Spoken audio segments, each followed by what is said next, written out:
whenever you have any program, our team will be there to amplify it. Swiss stand the DJ. Really, because that's what we need. Many people don't realize, because of the kind of person I am, that we don't really know Savannah should be known and hand. So this partnership will welcome it. Because we are now 10 years. 10 years? Yes, yes, over 2014. But we didn't move to this building until just before I left for the villa. But the good thing is we came here. It's from here that I went. And so when that tenure ended, I just came back here with no stress. No stress. So we broadcast in 8 languages. Hausa, Igbo, and Fufu. English, French, Arabic, and Swahili. And I'm also started in Chinese embassies to have broadcasting and then Portuguese, which one of the users from language in Africa, and then Bahasa Indonesia. So you cover then all the UN languages, official languages, and most of the African Union official languages.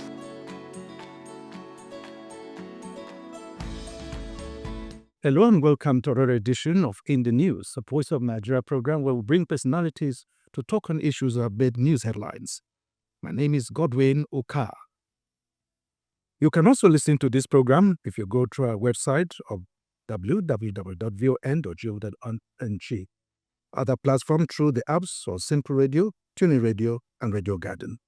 We're also on Facebook. All you need to do, go to Facebook and search for Von Newscast. There you'll be part of this edition of In the News. I have a very wonderful, great personality today in this edition of In the News.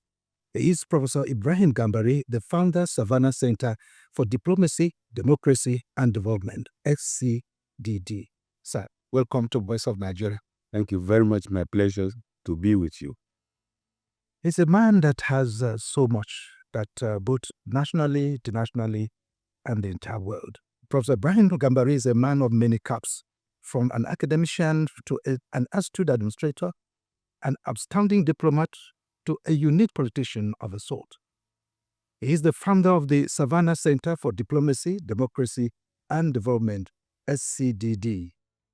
Professor Ibrahim Gambari is a renowned Nigerian diplomat, scholar, and public servant who has achieved immensely success throughout his illustrious career. He was born on November 24, 1944 in Ilorin, Kwara State, North Central Nigeria. He is today 80 years. Sir, happy birthday, sir. Thank you very much. And for reminding me that I've become an old man when I'm pretending to be young. Growing up, Professor Gambari attended King's College, Lagos, and later studied at the London School of Economics and Columbia University, New York, where he earned his master's and PhD degrees in political science and international relations. Professor Gambari's academic career spans several institutions, including the City University of New York, State University of New York, and Muhammadu Buhari University, Zaria, Nigeria. He has also served as a visiting professor at Johns Hopkins University and Georgetown University, US. As a diplomat, he held various positions, including Minister of External Affairs, 1984 to 1985, Nigeria's permanent representative to the United Nations, 1990 to 1999, under Secretary General of the United Nations for Political Affairs, 2005 to 2007, Special Advisor on Africa to the UN Secretary General, 1999 to 2005, Chief of Staff to former Nigerian President Muhammadu Buhari, 2020 to 2023. Professor Gambari has received numerous awards of honors for his endeavors both nationally and internationally. Some of them, Commander of the Federal Republic, CFR, Honorary Professor by Chung-Sang University, an Honorary Doctorate of Humane Letters from the University of Bridgeport, USA. That's my special guest on this special edition of In the News. Sir, once again, welcome to Voice of Nigeria. Thank you for having me. Sir, it is a wonderful and indeed an opportunity for us to, be with you here, Voice of Nigeria. And at 80, it's not an easy task. What's the secret of your longevity? What is those things that have kept you going? Well, thank you very much. First, what the Hausas will call Rokun Allah, which is Allah's blessing. Because it's a special gift of the Almighty Allah to give life and to prolong life. But also, on my own part, a sense of contentment, which is also giving glory to Almighty Allah, that I've been, right from my professional life, given tremendous opportunities to add value, to contribute to nation building, to contribute to the governance of Nigeria, and even at a much later years to end my public service in Nigeria as such. We've been appointed as the Chief of Staff to the President of the Federal Republic of Nigeria, President Muhammadu Buhari. And President Buhari used to say to anybody who cared to listen, when he brought me, to say, I brought Gambari back.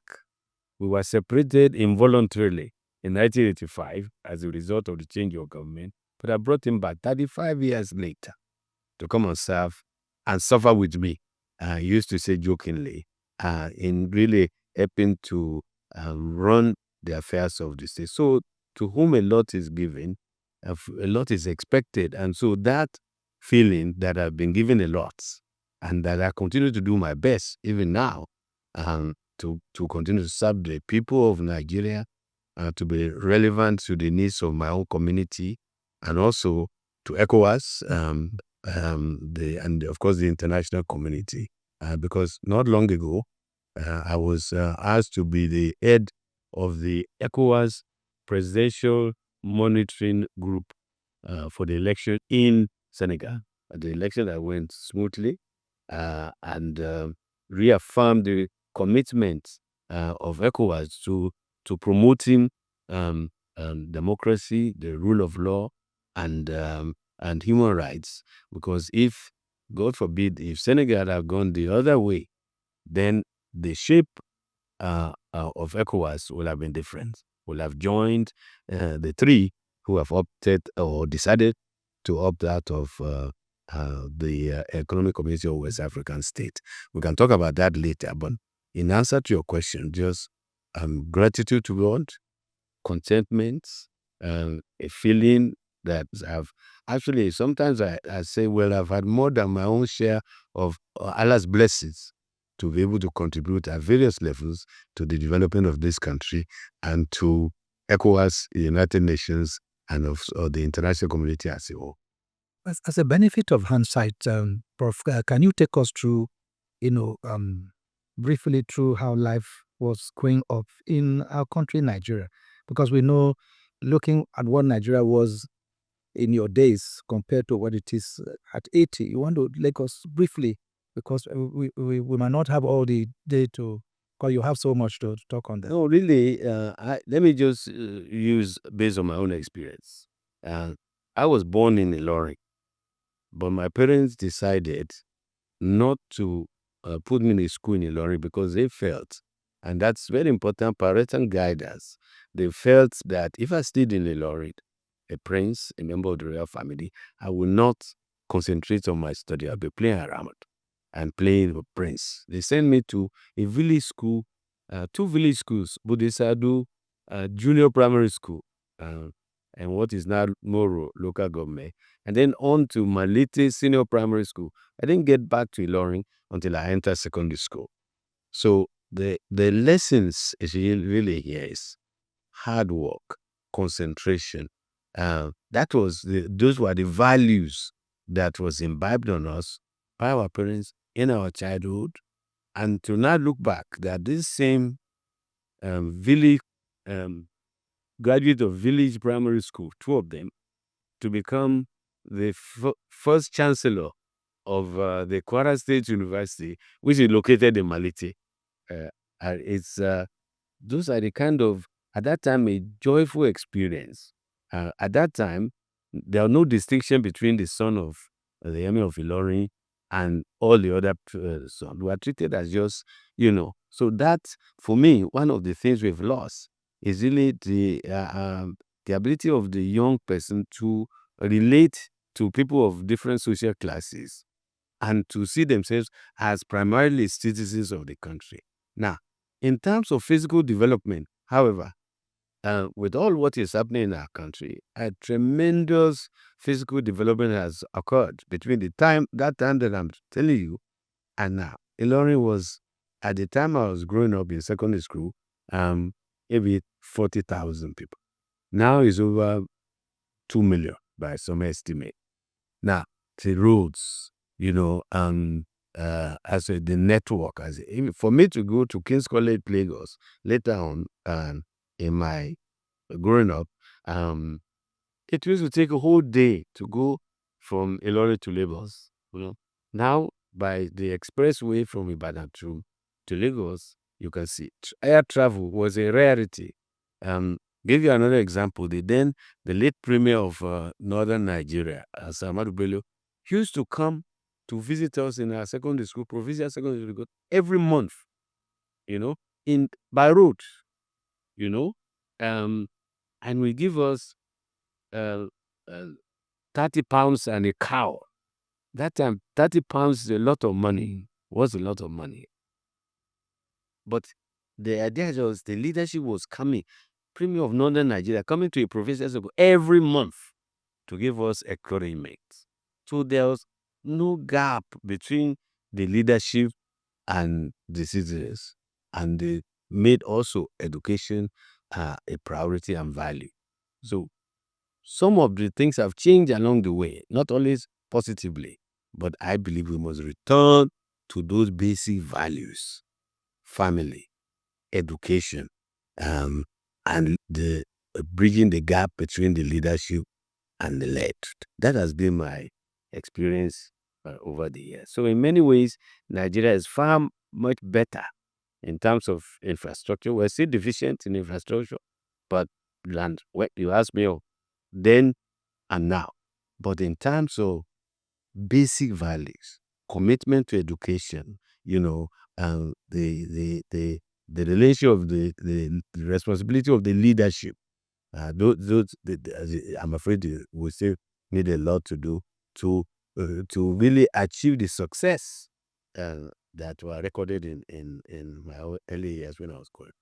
Now it takes me again to, you mentioned you were in North Central, which is Kwara, then, and then you find yourself in Lagos, Southwest, to a school, and then you traverse not just that, to other within the northern zone. And now let's look at the issue of unity. This was key as a then. Where have we gotten it wrong? Well, essentially, there are two elements: leadership and then the responsibility of the elites. I mentioned to you Muhammadu Buhari. They were giants, Muhammadu Buhari, Chief Awolowo, Nnamdi Azikiwe, Aminu Kano. They had differences, but they put the responsibility to the nation and to their respective subnational elements first, And I think it was Muhammadu Buhari who once there was some argument between him and Nnamdi Azikiwe then. And Nnamdi Azikiwe is reported to have said, "Let us forget our differences." And the Savannah said, "No, let us recognize our differences. But out of that differences, find common grounds." And the common grounds is the welfare of our people and the social, economic, and political development of our various communities. So for me, that's what is now called elite consensus is missing. And then consensus among the topmost leadership is missing. And that I believe that we have to restore it. And again, my observation too is that one of the reasons that is the case is that both the leaders and elites throughout they only talk at each other instead of talking to each other. When you are talking at each other, you are not listening. But when you talk to each other, you have to listen, So we have look at it just as an example. You have Afenifere group, you have Arewa group, or Aneze. They are always talking at each other. When have they sat down to say, listen, let us talk to each other? so that in the process of talking and exchanging view, we find a common ground. And in my later experience at the UN, I'll tell you, I've been sent to the most difficult places to try to make peace. Myanmar, Darfur, Cyprus, Iraq, and I've always, the tool that I use is always to, as a mediator, is to try to promote a common ground. And then I say, okay, within that common ground, you can say what you like, you can disagree, but within that common ground. And then that's the route to peace. That's really pretty much where we're missing in the track in terms of the foundations that were led by our leaders. Professor, I know that you growing up, you had some expectations for the nation Nigeria, though you've sparingly spoke about some of the development and all that. In your view, have you seen some of those expectations as you're growing up to the state you are, that those expectations have been fulfilled? If not, where are we and what should be the way forward for our country, Nigeria? I've mentioned it in part, Yes, in my previous answer. My expectation was extremely high. The expectation of the founding fathers are extremely high. And because if we look at the human and material resources that these countries endowed, even look at how Nigerians abroad, they excel. They excel. You mentioned myself, my humble self. I was president of the Security Council twice. And we have been president of General Assembly twice. We have been president of the International Court of Justice. We have been under secretary generals of several bodies. We've championed anti-apartheid regime successfully. We have led in peacekeeping operations. We excel. How come that? That is the answer is the environment. It's not always conducive for those for people to excel. Let me give you a practical example, an experience. Rwanda had a terrible tragedy, genocide. It was 1 million people were killed within 1 month. April 1994, in the most primitive and direct manner. Not that bombs were thrown at people, that people direct, machetes. Okay. The state was broken. Now, I went to visit a year earlier, later, 1995. And the leadership of that country said to me, who have tried to put the broken state together, they said, although you are head of a Security Council mission to Rwanda, I want you to please the Nigerian police contingent, which is part of the UN peacekeeping. I want you to, that President Kagame, go and thank them. They didn't speak the language, neither French nor local, but the Nigerian police put the city back together, security-wise. The now President Kagame said, please go and thank them. So I went and I met them, and I said, I have a message for you. I said, the president said I should thank you. Then I said, in the spirit of being in Nigeria, I asked them, how come you perform so brilliantly here and elsewhere? They did the same in Namibia, but you are too terrible at home. Now, they said, well, if you give us the kind of support we get, equipment, uniform, regular salary, decent insurance for when we will perform better. So the concrete example I saw is that if the environment is great, if our police is properly resourced, if our police are properly trained, and then they will perform, and sufficient number. Today we are the most under police country in the world. And so when you need police reform in ways in which community policing would be. So all these arguments about state police or no state is missing the point. Is that what we have, are we equipping them properly? Are we funding them properly? So that, and is the number sufficient, then the issue of governance of the police of structure in the country will come, and it will be secondary, but it must fundamental. Otherwise, you just duplicate the same thing at the state level. And growing up, my own experience with state police, local government authority police, it's not a very, very palatable one. So I'm not against state police. I want to reiterate, proceed with caution. The one you have now, equip them, proper salaries, proper training. President Buhari did with the assignment of beginning the process of police reform when I was his chief of staff, and we concentrated on equipment, training. You can see some of those police institutes; they are in terrible shapes. So you retraining, equipment, and those are the things that I believe we need to work on very seriously. Because this is In the News coming to you from Voice of Nigeria. I have a very special guest. But don't forget that you can join us if you go to our website of www.von.gov.ng. Other platforms are Tuning Radio, Simple Radio, and Radio Garden. You can also go to Facebook and search for more newscasts there. You will be part of this edition of our special edition of In the News.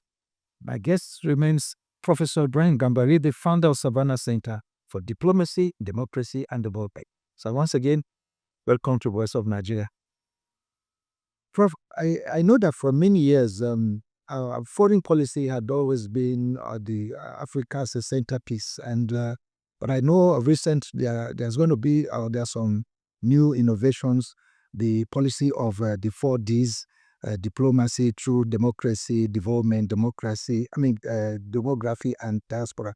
What in your view do you think will this really make any change? I ask this because even in the past countries where our focus has been on Africa, even those who fought for, you then mentioned the issue of all that we've been doing in Africa, but we've not really received that accolade. Rather, we're being attacked. Talk of issue of xenophobia in South Africa. Look at Liberia, all the human and material resources we use. We saw what it became, and even South Africa. So in your view, are we actually in the right position or right target of diplomacy from Africa perspective? Well, let me put it this way. You've raising issues that we need 2-3 hours to discuss. But that's also my forte. I mean, I've studied international relations, I've taught international, I've trained people who have become ambassadors, who have retired as ambassadors. I have also taught students who have become professors and retired as professors. And I practice foreign affairs, both, and you missed this in my introduction. I was also Director General of the Nigerian Institute of International Affairs before even becoming Foreign Minister. Then I'm ambassador to the longest serving. I served 5 heads of state in my tenure from early 1999 to when I left. Though I started actually 1990, January 1990 to towards the end of 1999 before I joined the UN and served for 30 years. So you see, there's one. Let me begin putting on my professorial hat that you see, we don't even understand, we don't fully understand what foreign policy is about. Many people think it's a luxury or dogon turinchi, but it's not. It is the definition of who you are as a people. The definition of what are the interests that you want to protect in Nigeria and in the world. And then the projection of those national interests into the world stage, so that the other countries you relate to will understand and, if possible, accept your views about the way in which the international community should be run, Africa should be, and in the fulfillment of your own national interest. So it has to be defined at home and then projected abroad. That's what foreign policy is about. Now, you cannot give what you don't have. You can't. So foreign policy is not external, that is just dogon turinchi. It's who you are. So who are we in Nigeria? What do we want? We want peace, we want prosperity, and we want dignity and status in the international community. So how do we organize ourselves in such a way that we clearly define these objectives and then have the instruments of foreign policy, your military, your economic power, your diplomats, your cultural assets, what they could now call soft power, and then ultimately the half power, which is of course the middle, which you should use as a last resort. Last resort. And even when you do it in the promotion of peace. For example, we've had ECOMOG, which is essentially Nigerian, but it was in the service of bringing peace to Sierra Leone and Liberia. We have also done a lot in the region in Guinea-Bissau. Now, so has to be clearly defined. When we came in with President Buhari, they did something extraordinary. They asked me, as a foreign minister, to come and address the Supreme Military Council, of which I was not a member.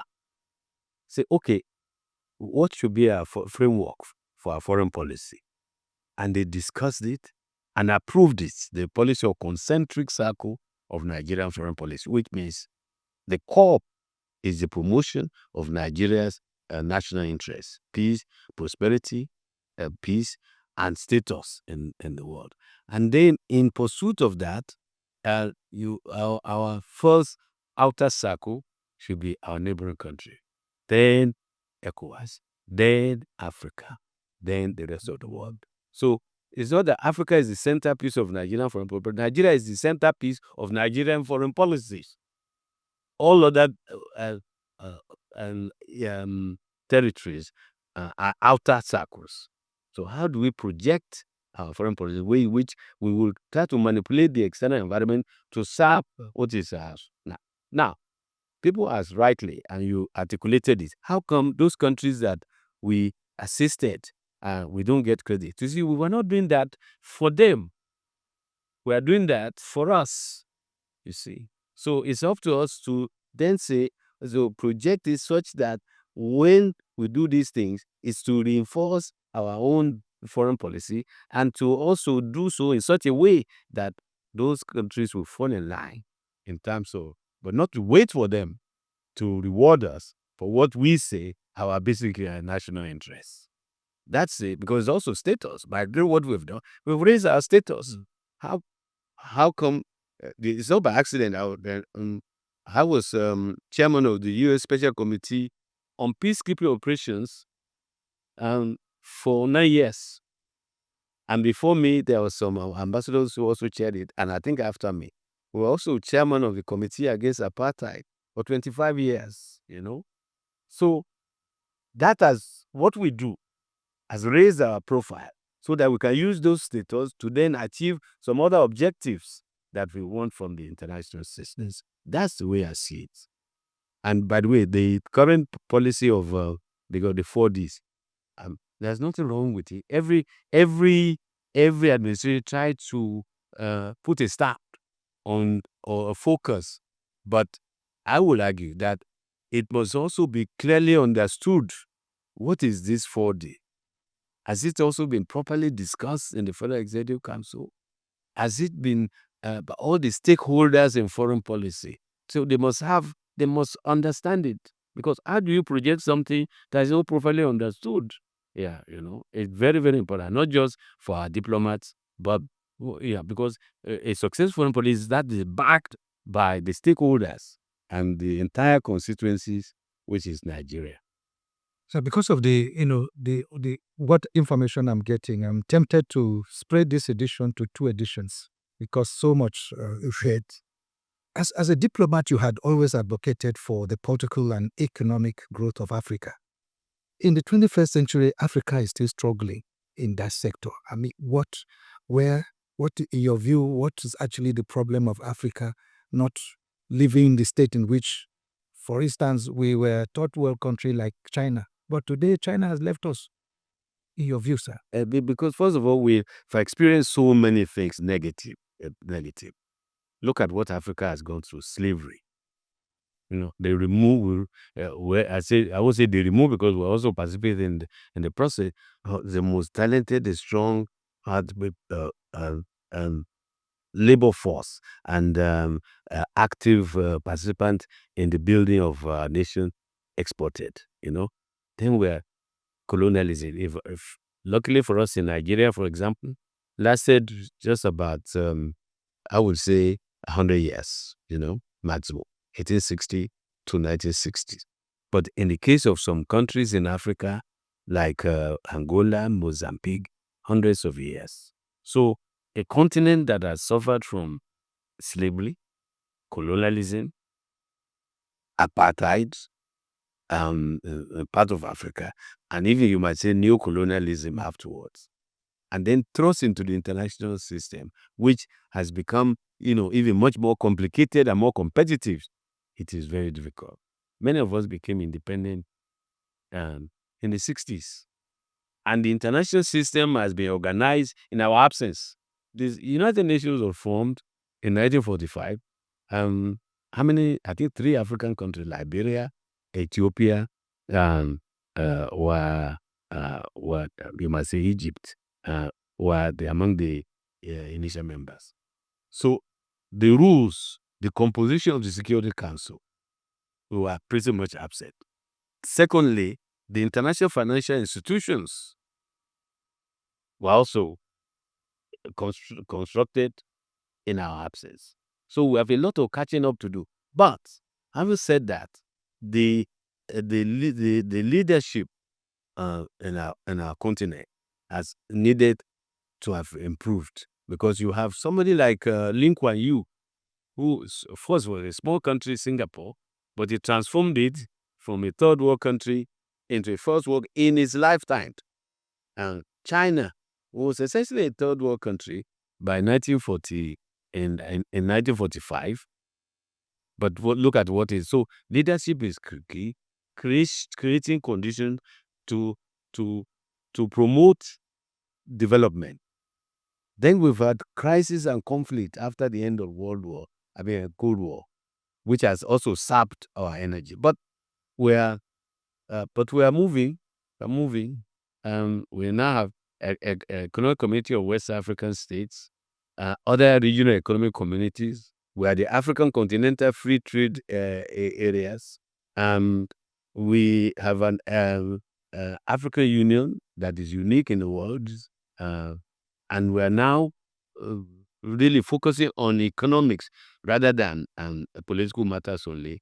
And we also made it, we are also creating the condition to reduce conflicts and wars in our continent, because those are the things that drag us back. But like you mentioned some of this in the regional blocks, how could they be turned around to begin to be viable for good continent trades to improve in our economy generally, and even politically too?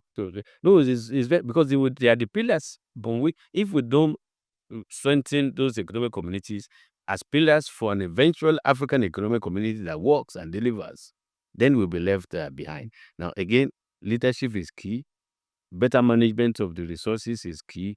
And organizing now is a way to compete with the outside world, because we cannot be in isolation from the rest of, and the rest of the world will not wait for us while we catch up. As a matter of fact, look at how knowledge, the economy of the world is now knowledge-based. So those are the things that I believe we must do. But again, leadership is the key. And the founding fathers of ECOWAS, for example, have to do a lot more to see to it that, for example, there are 3 members of ECOWAS that have decided they will pull out. We have to bring them back. They will come back, because we are a family, and you don't progress by being divided at home. And I believe there's room for it. There's still room for diplomacy, both public and quiet diplomacy, to bring them back to the family to which they belong. Because look at Nigeria, for example. It shared 1,500 kilometers of border with us. The 5 states in Nigeria are contiguous to Niger. We've had centuries, not just of interaction. And we have to think of the consequences of if they pull out, not only for them, but for us. It means that we have to have visas. Nigerians will have to have visas to do business in Niger. The Nigerians have to have visas to do business, when in fact, same people divided by artificial, colonially in place boundaries. It takes me to the issue of military intervention in the region, mostly in Africa, and you have always advocated for democracy and economic empowerment of states. Now, in your view, how can we begin to stem this issue of some leaders in Africa overstaying their turn, turning the constitution in order to suit them, and not being democratically impugned in order to do the right thing for us to grow? Good. That's why we have a problem with Niger, Mali, and Burkina Faso, because there's a protocol in ECOWAS. And ECOWAS, by the way, people might say what they like, is still the most advanced regional economic community in Africa. By the way, I must also add that is also the most prepared to implement African standby force, which was supposed to be 5 brigades, 1 from each of the regional groups, to form an eventual African standby force to intervene in crisis, the way in which ECOWAS intervene in Liberia and Sierra Leone. But what I'm saying, they agreed on a protocol that, and the African Union has backed that they will not recognize any country where the government change other than by constitutional means. That's an achievement, So the exceptions are proving the rule. Are you getting me? Yeah. And that is why those countries that left us, they were affirming the fact that, no, we've agreed that this is the way we will be governed. And it is very clear, by the way, as in the agenda for peace at the United Nations by Brussels Valley, that there will be no peace, there will be no development without peace. There will be no durable peace without sustainable development, and there will be neither sustainable development or durable peace without democracy and the right of people to choose a government under which they want to live. So that's what is being affirmed, both at the ECOWAS level, at the African Union level. So the exceptions are proving the rule, and that in my view, is the way to go, to say this is the rule that will promote our unity. This is the rule that promotes peace. This is the rule that promotes development. So if we veer out of it, we must find a way to bring you back, but also to perhaps adjust some of the policies, because sometimes the coups and all of that come because there's dissatisfaction with governor. So we have to address the issue of governance. And also the dimension that don't let anti-French feeling take you out of the family. Because also the idea that, the French should leave, but the Russians should come in. That's not the solution. It's about governance. How do you organize your country, your society, so that, yes, you can deal with the French or the Russians or the Americans, anybody, but on your own terms. Not as dictators, but as partners. That's the way to go, in my opinion. Camille, I know you mentioned African Union as a very unique organization. Is that something you want, in addition, that they could do in order to bring about more peace, more economic empowerment in Africa? Yes, for the African Union to be more aligned with the objectives of African Continental Free Trade Area, because when established, it will be the largest free trading bloc in the world. And that is what will free the energy of our people, create opportunities, and move the continent forward. That's one. Secondly, this idea of the African standby force is very important. It's supposed to have been operational by 2050. We are now in 2024. So African Union must spend more energy and effort and resources to make it operational, so that we don't rely on outsiders to come and help us solve our conflicts or to help us prevent even wars and conflict. This when something is in place that we know will intervene decisively and to stop conflict, to stop wars, that will be a major contribution to moving Africa in the direction of sustainable development. Your center, Savannah Centre for Diplomacy democracy and development is its mission is almost like what Voice of Nigeria is set out to do, to propagate some of those policies. How can Voice of Nigeria join forces with you in ensuring that, yes, Savannah Centre becomes one of the melting points for diplomacy and democracy in Africa? Well, thank you very much. I thought you would not ask that question, but now that we did, I'm very delighted, because if you look at it, that is also the vision of the United Nations. I've mentioned agenda for peace, agenda for development, and agenda for democratization. So we are promoting what our nation is promoting through you.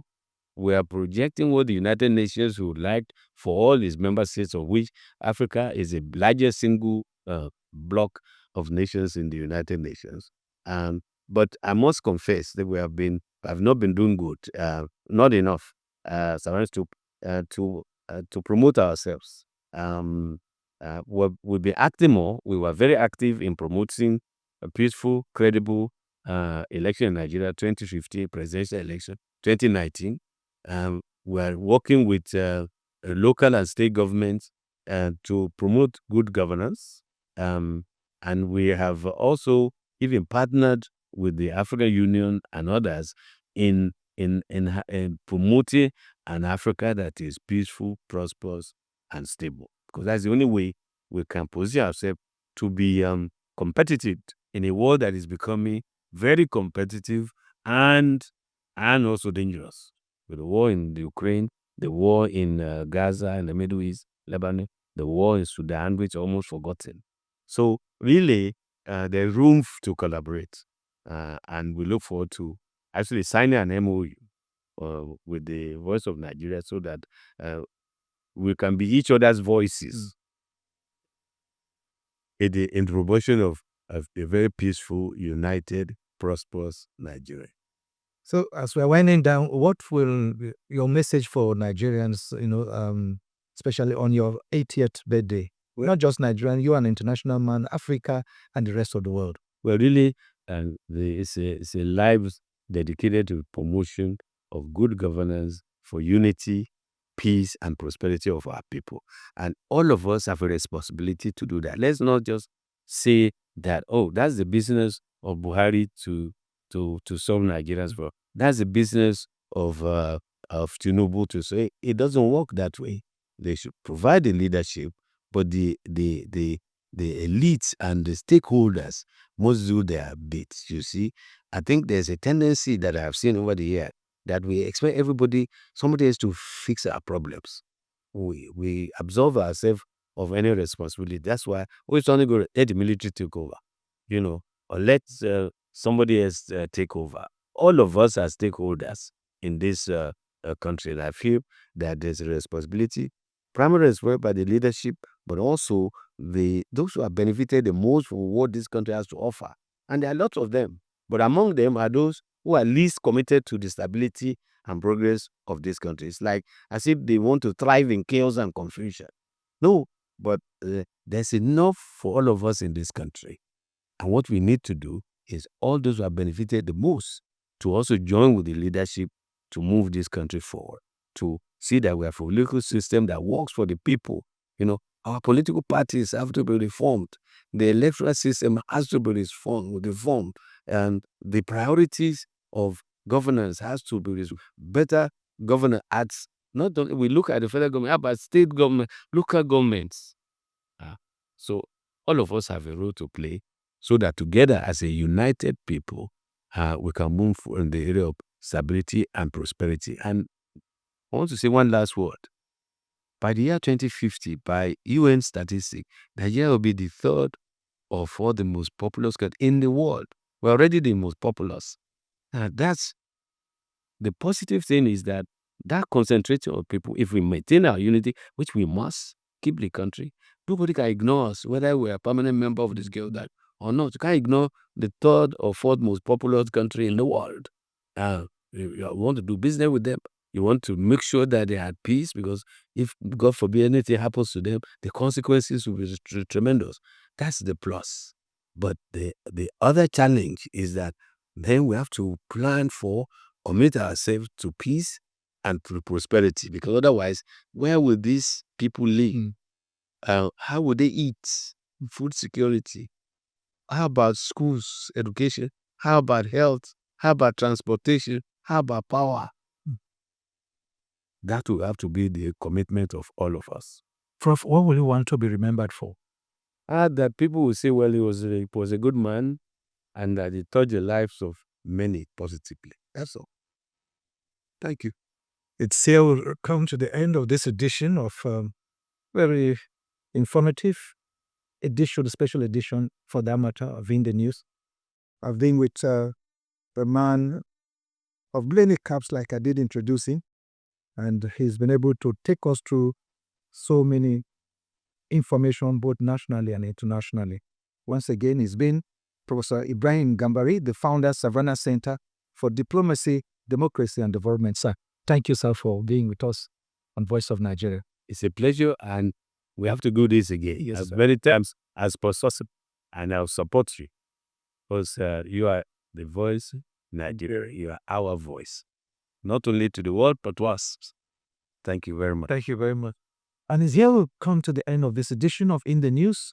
Why not join us same time next week for an edition? But don't forget that you can still tune to Voice of Nigeria if you go to our website of www.von.gov.ng. Other platforms are Tuning Radio, Simple Radio, and Radio Garden. We're on Facebook. Just go to Facebook and search for Born Newscast, and you'll be part of this edition of In the News. My name is Gabunoka. On behalf of all the crew that have made it possible for us to be here for this edition of In the News in the post office. Goodbye. Let's do it again same time next week. My name again is Gabunoka. Bye for now.